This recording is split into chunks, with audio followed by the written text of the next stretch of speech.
Okay, so next speaker is Soichiro Fujii from RIMS in Kyoto, and he's going to tell us about Quantaloid approach to CSP. Okay, thank you for the introduction. So my name is Soichiro Fujii, and I would like to talk about Quantaloidal approach to constraint satisfaction. This is joint work with Yuni Iwamasa and Kei Kimura. So first, I'd like to start with explaining the title. In this talk, I will use quantaloids, which are categories enriched over the symmetric monadal closed category of complete joint semilattices.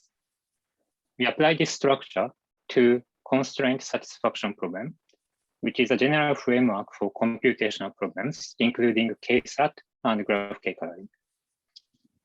And this is the overview of my talk.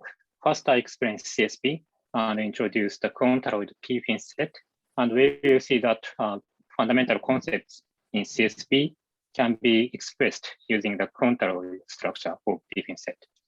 We then generalize this Quantaloid P-fin set to quantaloids of the form Q-fin set, where Q is a quantal. And taking advantage of this connection, we generalize CSP to quantaloidal CSP. And finally, I mentioned quickly specialization of this framework. So we specialize this Q to R, and we will then obtain certain optimization problem. First, let me start with this CSP. So as I have said, graph K coloring is can be written using CSP. So I start with explaining this problem. In this problem, we are given an undirected graph like this, and we are asked whether it is possible to assign K colors to vertices so that for each edge, the endpoints are assigned different colors. For instance, let us take this K to be 3 and choose these 3 colors.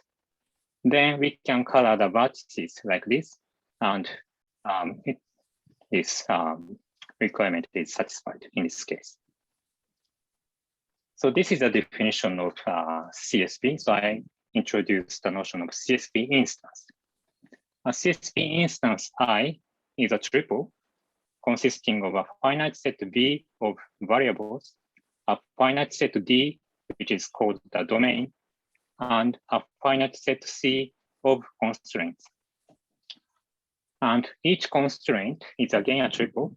It consists of a natural number K, which is the arity of the constraint, and a K tuple of variables X, and a K-array relation rho on the domain D. And the goal of CSP is to decide whether it's possible to assign elements of the domain to the variables so that each constraint is satisfied. And here, we say that such an assignment satisfies this constraint if this K tuple of elements of D is in the relation rho.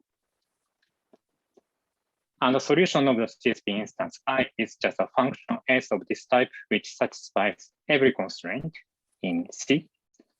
And I denote the set of all solutions of I by Si. This is a subset of the set of all functions from B to D. So let us quickly see how graph K coloring is an example of CSP. So in this case, we can take the set of variables B to be the set of vertices of the input graph, and D to be the K element set. So it's the set of colors. And as constraint, we take a binary constraint for each edge of this type. So here we always take binary not equal relation on the domain D. And please recall that I define that function F satisfies such a constraint if this condition is satisfied. So we can capture this requirement by using this constraint. Okay, so this is CSP, and I next introduce the Quantaloid P-fin set. So Quantaloid is a 2 category, so P-fin set is also a 2 category. And this 2 category has finite sets as objects, and its morphism from A to B is a set of functions from A to B. And its composition is defined as follows. So the composition psi after phi consists of all functions from A to C, which can be written as a composition of G and F, where G is an element of psi and F is an element of phi.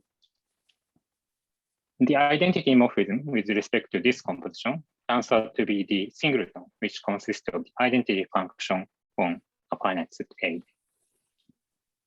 And we can then consider two cells as follows. So if we have two parallel one cells, phi and phi prime, we say that there is a two cell if and only if phi is a subset of phi prime. So there can exist at most one two cell between any pair of parallel one cells. Now this two category is a Quantaloid. In fact, it can be characterized as the free Quantaloid over the category fin set of finite sets and functions between them. And to say that P fin set is a Quantaloid means the following. First, for each pair of objects A and B, the home category is actually a complete lattice, in this case, the power set lattice.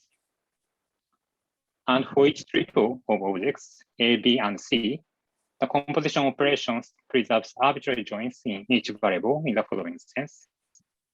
So if we have such a morphism psi and such a family of morphisms phi I, then we have this infinitary distributive law. Similarly, if we have such a family of morphisms and such a morphism phi, we have this infinitary distributive law. And as a consequence of this preservation of joins, we can see that if we have a morphism phi and an object C in P fin set, then we can consider this function which is precomposition of phi. And this function preserves arbitrary joins. And this function is a function between complete lattices. So to ask such a function to preserve arbitrary joins is equivalent to preserve, so to require that it has a right adjoint.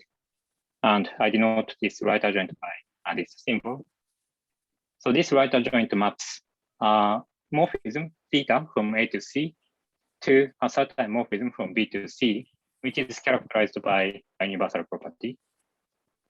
And this morphism is called the right extension of theta along phi. And similarly, whenever we have such diagram in P fin set, we can always find a universal morphism from A to B, which is called the right lifting of theta along psi. Okay, so now that we have seen CSP and P fin set, let us move on to the connection between them. So this is the definition of CSP instance and the set of solutions. And I want to focus on this notion of constraint. So each constraint actually determines such a diagram in P fin set.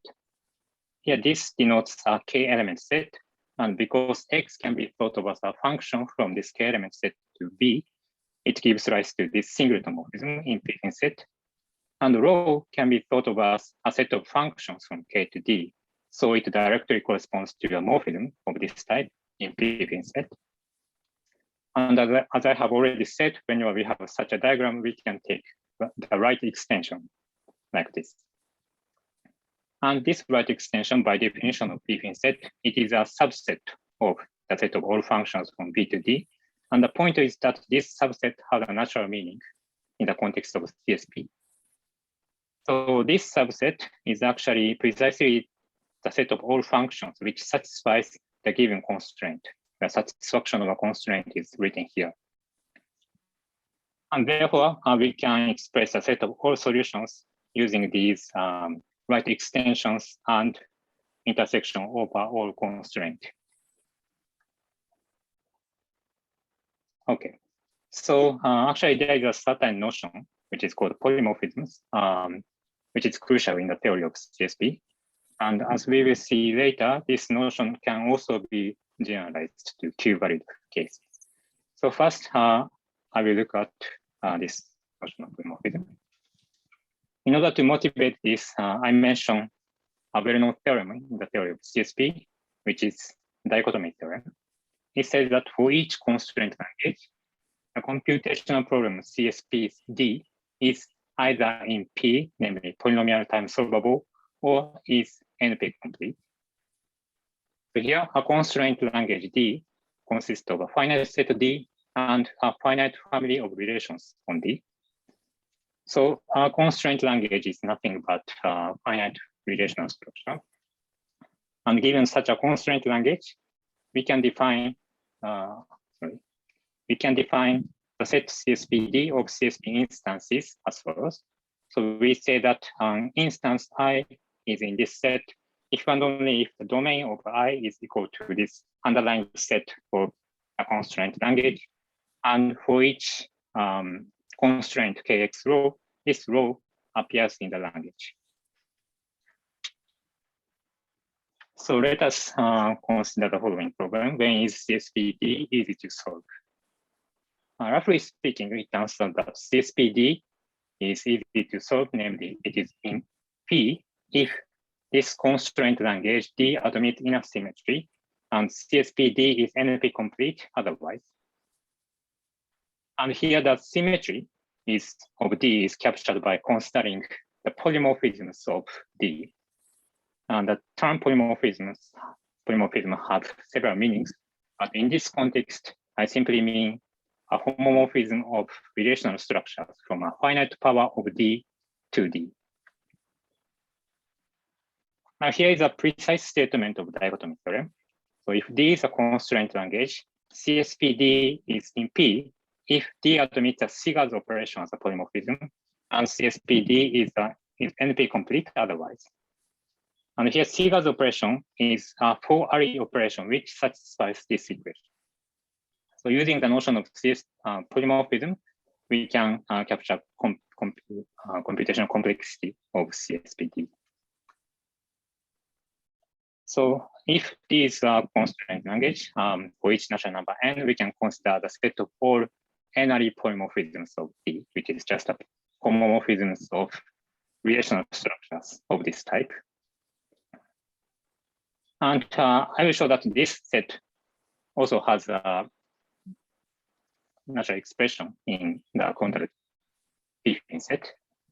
And for simplicity, let us assume that this I is a singleton, so that this constraint language D consists of the underlying set D and a single K-array relation row. And we can consider this set of all n-array polymorphisms of D as a morphism of this type in P-fin set. And this morphism is given as follows. So first, we can consider this diagram. So here we have this row, and here we have a certain canonical morphism, which consists of the n projections from D to the power n to D. And we can take the right lifting here. This gives rise to this diagram, and we can take the right extension. And actually, this right extension coincides with this set of all n-array polymorphisms of D. Okay, so I next move on to this Quantaloidal Q-fin set for each Quantal Q. So first, I explain what a Quantal is. A Quantal is just a one object Quantaloid, but it can also be given a more explicit definition. So a Quantal is a 4-tuple like this, and this set together with this relation defines a complete lattice, and this set Q and an element E of Q and a binary operation tensor on Q defines a monoid, and this satisfies this infinitely distributed row. Now, if Q is a Quantal, we can define the following Quantaloid Q-fin set. Objects are again finite sets, but morphisms, so here we take a morphism from A to B to be a function from the set of all functions from A to B to Q. The composition is defined like this using a certain convolution formula. And as in the case of P-fin set, each morphism in P-fin set defines a singleton morphism, which maps a function G to the unit element of Q if G is equal to F, and to the least element of Q otherwise. Then the identity with respect to the composition turns out to be its singleton morphism corresponding to the identity function on A. And we can again define two sets by this pointwise order. Okay, and of course, if we take Q to be the two-element quantal, we recover this quantaloid P-fin set. Next, I explain quantaloidal CSP and the associated notion of Q-valued polymorphism. So again, Q is a quantal, and this is a definition of CSP instance. And I will now define Q-valued CSP instance, which uses instead of constraint, Q-valued constraints. So a Q-valued constraint is defined like this. So instead of this KRE relation, we consider this Q-valued KRE relation, which is to say morphism of this type in the quantaloid Q-fin set. And using the previous observation, we can do the following. So each Q-valued constraint gives rise to this diagram in Q-fin set. And again, we can take the right extension because Q-fin set is also quantaloid. And we can define SI to be the meet over all Q-valued constraint of this right extension. Next, I explain Q-valued polymorphisms. So first, I explain Q-valued constraint language. So Q-valued constraint language consists of, instead of a finite family of relations, a finite family of morphisms in Q-fin set, like this. And for simplicity, again, assume that I is a singleton, so this constraint language B consists of a single KRE Q-valued relation. In this case, we can again consider the totality of all NI polymorphisms to be a morphism of this type in Q-fin set. And actually, this morphism can be defined in the same way as before. So we have this diagram in Q-fin set, so we can take the right lifting and obtain this diagram and take the right extension. And we can define this to be this morphism for DN. So this for DN is a function from this set of functions to D to Q. And this can be interpreted as follows. So if F is a function of this type, then this maps F to a certain element of Q, and it can be thought of as a degree to which this given function F is a polymorphism of D. Okay, so I will quickly mention this TVCSP. You've got a couple of minutes. Okay. So we let this Q to be this quantal of extended real numbers. So we take addition as the monoidal structure. And in that case, quantaloidal CSP boils down to a certain optimization problem to calculate this value, which we call tropical valued CSP. And again, in this case, we can show dichotomy theorem for this class of problems by reducing it to the dichotomy theorem of CSPs. So we can use the notion of R-valued polymorphism to characterize the computational complexity of these problems. So this is a summary of my talk, and thank you for your attention. Thank you very much. Do we have any questions?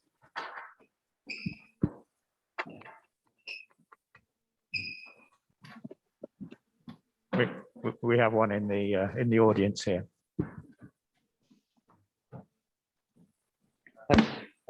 This dichotomy theorem on your last slide, does this really depend on the particular structure of the extended reals, or do you think this this kind of theorem could be proved for a big class of quantiles? Or? Yeah, so actually we are working on generalization of this result, but for example, we have to be able to treat values of this Q in a machine. So actually, there are certain omitted hypotheses. So we assume that each R-valued relation takes only rational numbers and so on. And also we use the fact that this is totally ordered, but we are working to generalize this result to a broader class of quantiles. Okay, thanks. Thank you. Actually, I have a question. So do you think that category theory could shed any light on the actual proof of the dichotomy theorem for CSP? So the proof of dichotomy theorem, as far as I know, is quite involved, and I think that's I true. have to say that I have to say that I'm not familiar enough to make a broader assertion. Okay, yeah. Sorry, there's another question.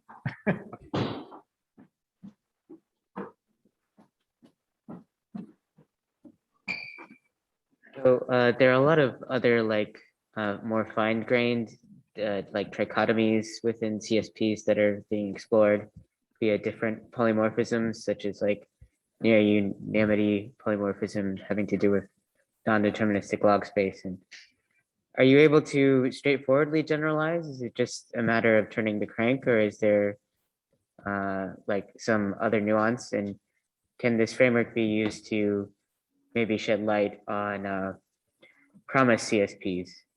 If you're aware of those.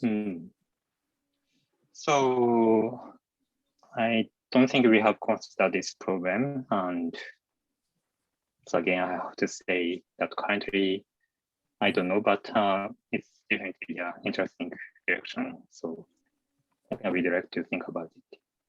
Okay, thank you. Okay, so let's unmute and thank Soichiro for his talk.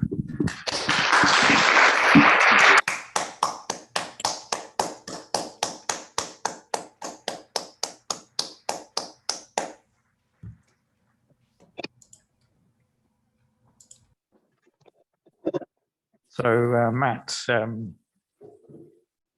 share your slides. Yeah, sure.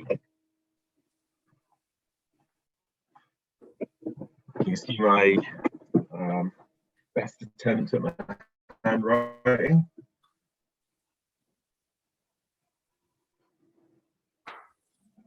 Okay, right. So the last talk of the session, Matt Wilson from Oxford and lots of other places, who's going to tell us about rooted categories. Oh, well, okay. They're in there somewhere, I think. Okay, so Matt, take it away. Thank you.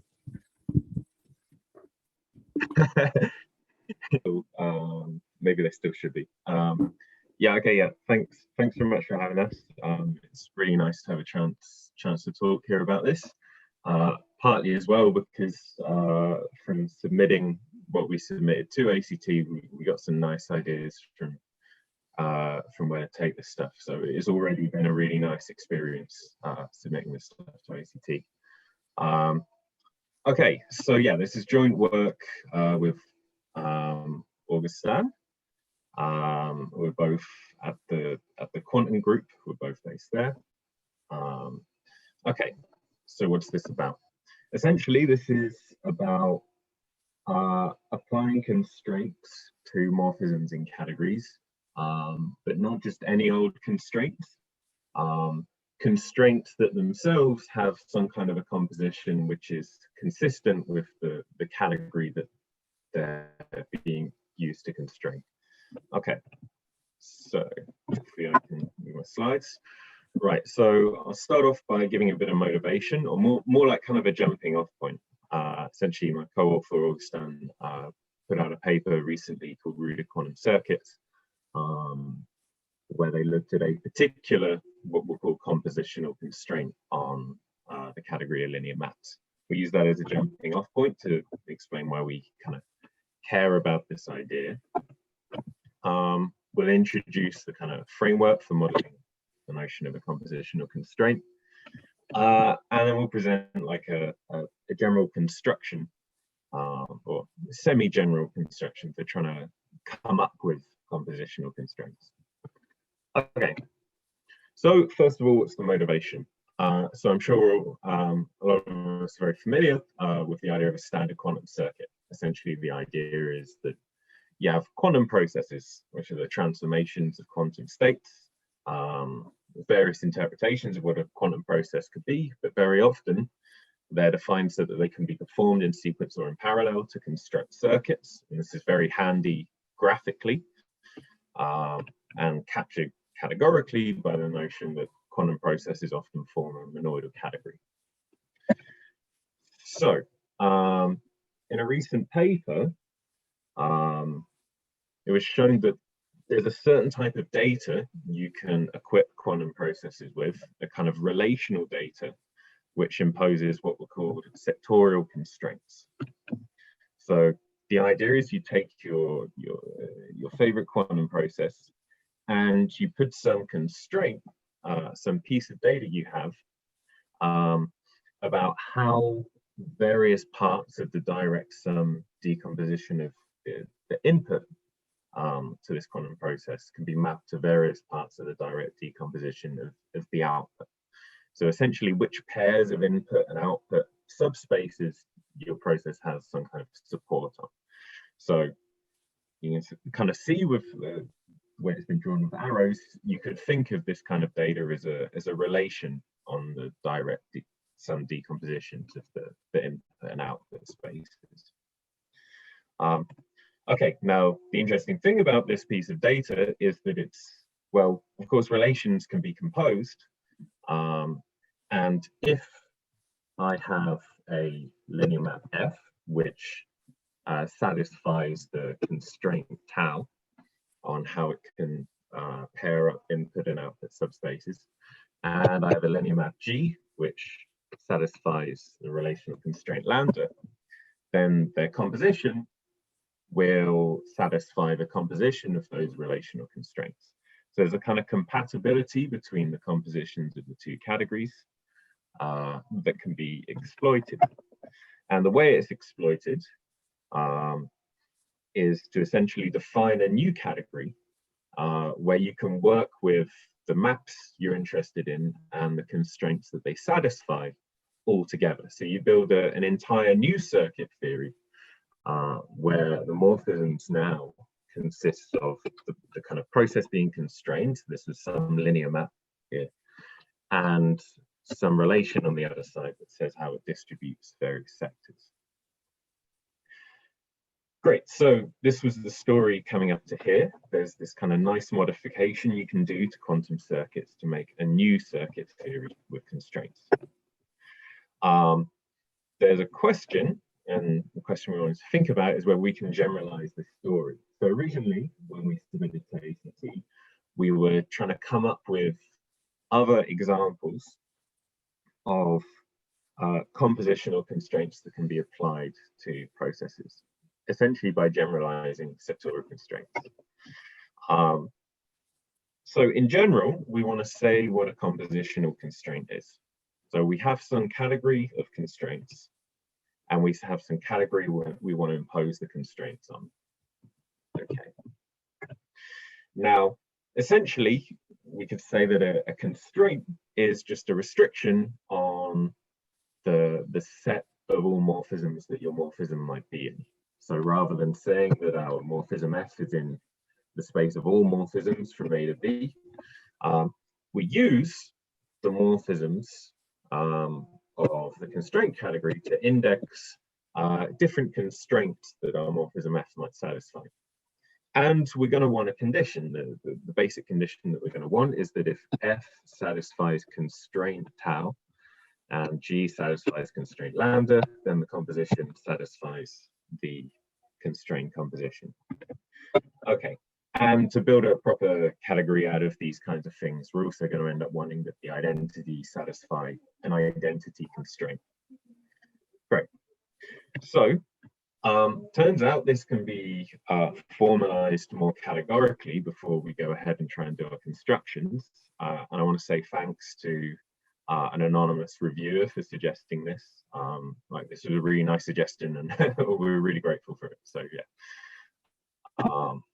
So you can think of, you can take your original category C and try and construct a kind of power set category from it, which looks a lot like the Quantaloid things we were just looking at, actually. So maybe there's already, I expect there probably is already a word for this category, which is not the one we're using. So it'd be great to know what that is. So we take the objects of our new power set category to be the objects of the original category.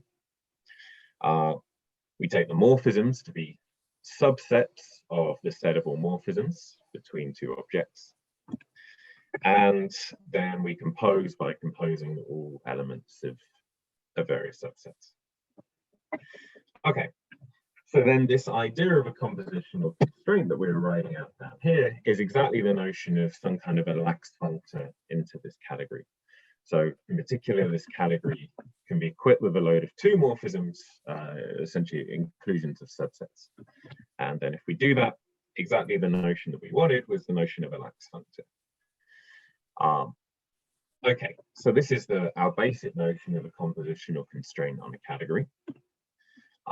And some examples include these kind of constraints on distributions of sectors, and also constraints on signaling, again, of a particular class of quantum processes.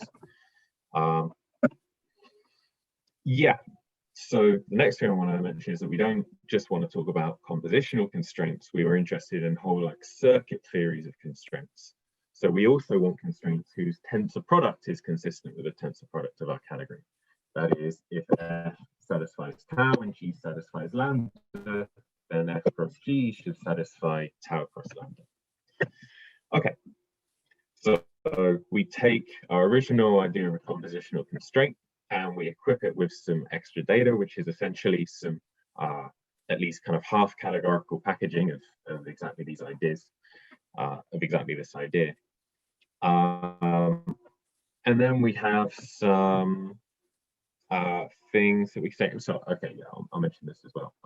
Just like we want the identity to satisfy the identity constraint, we want up to some kind of fuzziness on the objects. We essentially want our uniters and co-uniters of our monoidal category to satisfy the constraints given by the uniters and co-uniters and so on of the constraint category. Okay. So this is our idea of a monoidal compositional constraint, a set of constraints which are entirely kind of circuitly consistent with our original circuit theory. And the original game that we always wanted to play was to try and make, it's kind of we want a kind of more practical outcome, which is a new circuit theory that has both of the other circuit theories working in parallel under it. So if you have a composable constraint, you can make a new category whose morphisms are now pairs of a morphism and a constraint that the morphism satisfies, and the composition is just defined pairwise. And we can extend this to the monoidal case as well. If we have monoidal compositional constraints, we can construct entire new monoidal categories that essentially just put these separate categories together as a pair. Okay, so this is the kind of a general framework now for talking about compositional constraints. And the last thing I want to mention is a construction, essentially a generalization of the notion of sectorial constraints that we've written down to try and come up with other examples of compositional constraints. So essentially, the idea of sectorial constraints is that we have relations that say which sectors of input spaces, which subspaces of input spaces can be mapped to which subspaces of output spaces. And composition is given by relation composition. And to go back to how this was treated in the paper on rooted quantum circuits, essentially the idea was to encode a relation as a binary matrix. And the indices of these binary matrices run over the indices, some indices tracking the input and output sectors of your space. And then the constraint that our linear map F have support given by this relation is given by asking that F be given by this sum here, where these pi's here are projections into the various input and output sectors. Okay, so if we rewrite this in a more kind of in the language of a string diagram theory that's equipped with sums, then we take these kinds of sequential products and just move them up just rotate them by 90 degrees. Then if we start thinking about how we can generalize this type of constraint, well, we've got a kind of a sum over an index j here, which is kind of like a connection between these two indices, and a sum over an I, which is like a connection between these two indices. It starts to look a bit like we have some kind of morphism that we've embedded into our category and then connected up to some kind of controlled projection. Okay, so you absolutely can rephrase the original notion of a sectorial constraint in this way, defining essentially controlled projectors, which are referred to as projector value spectra in the literature. But you can generalize this stuff a lot further as well. So rather than taking controlled projections, we take these boxes to be what we refer to as update structures, which are essentially a certain type of generalized lens in a monoidal category. We replace the notion of kind of embedding something into some kind of a basis by working with generic special semi-groups. So those are going to be kind of magmas and co-magmas, which are associative and co-associative, and which satisfy a specialist condition. And using these notions, rather than the idea of embedding a relation as a matrix, we introduce the notion of what we call a root factor, which is essentially an embedding from a constraint category into a category which satisfies one extra condition, which is a bit like a kind of an abstraction of relational composition, actually. Okay, so this means that kind of in the examples that we're talking about, we don't just have projectors, we also have kind of very well behaved, or things like very well behaved lenses working in the background. And depending on what kinds of semi-groups you choose, these could be the kind of embedding of Boolean matrices into complex matrices, or these root factors could actually just be straight up normal functors, depending on the semi-groups you choose. Using this general structure, we can show that this constraint that we want to apply is a compositional constraint, and we can also relax this F here to existing in some other category and having some functor that embeds it into the place where this constraint is expressed. This is good news for us, because every time there's a quantum-like category that we want to express these sectorial constraints for as well, rather than writing everything down again from scratch, we just use the fact that there'll be a functor from the category that we care about into some kind of category of linear maps between Hilbert spaces and so on. Good, okay. So as a summary, we've got this kind of abstract way of talking about compositional constraints. We've got some examples. They involve kind of distributions of sectors, signaling constraints. So these are very quantum heavy at the moment. And these lens examples ended up being kind of trivial in a sense, in that they essentially just replace part of a morphism with a new morphism, which is indeed a compositional constraint, but kind of a strange one to write down. And we have this construction of constrained categories from the compositional constraints. Okay, so what's next? Well, everything's quite quantum heavy so far, so we want to come up with some more non-quantum examples to see what kind of things fit under this umbrella. Look at lifting categorical properties from the two original categories to the constrained category. The graphical language is a bit clunky at the moment. It feels like you should be able to write down something prettier that's hopefully even easier to work with. And you should inherit some kind of two category structure to this constraint categories. And actually, we think that we could be able to use that to formalize some issues that were being run into with decoherence calculations in Rooted quantum circuits. Essentially, there are certain calculations where you have to make some kind of off-the-page edits by hand that are now I think we can just write as two morphisms.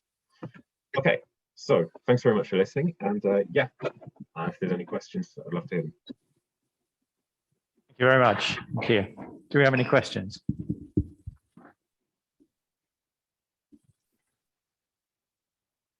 I have a question while they're thinking. So is there any sense in which the construction where you're making the constrained category out of the original category and the constraints, is there a universal problem that's being solved in doing that construction? I don't think so, or at least I wouldn't know how to phrase it. It was more kind of I was at the moment the constructing the constrained category I would view as almost a practical problem.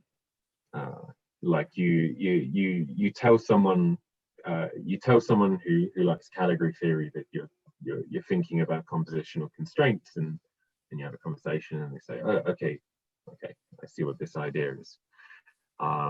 Maybe you go tell a physicist who's going to use these things, and they say, okay, well, I have these two categories, what am I drawing? So it's more just like a practical product. It's about saying, okay, we have an abstract notion of compositional constraint.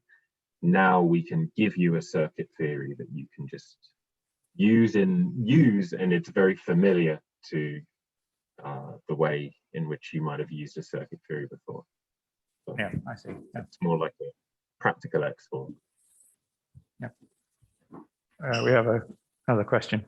You mentioned this works for the monoidal categories in general. Is there any interesting relation with like gradings and symmetries? Maybe I just missed something. Yeah, so I mean, certainly there's certainly you'd have to separately define. Well, it doesn't take too much extra work. The notion of like a symmetric monoidal composable constraint or a braided one.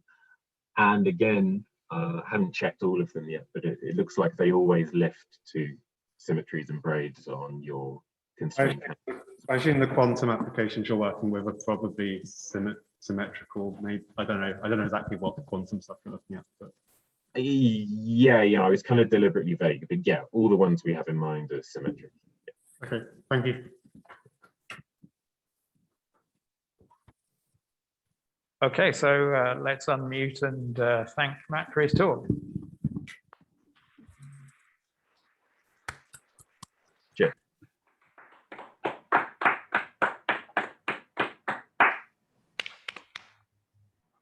So that's the end of this session, and it's coffee time now.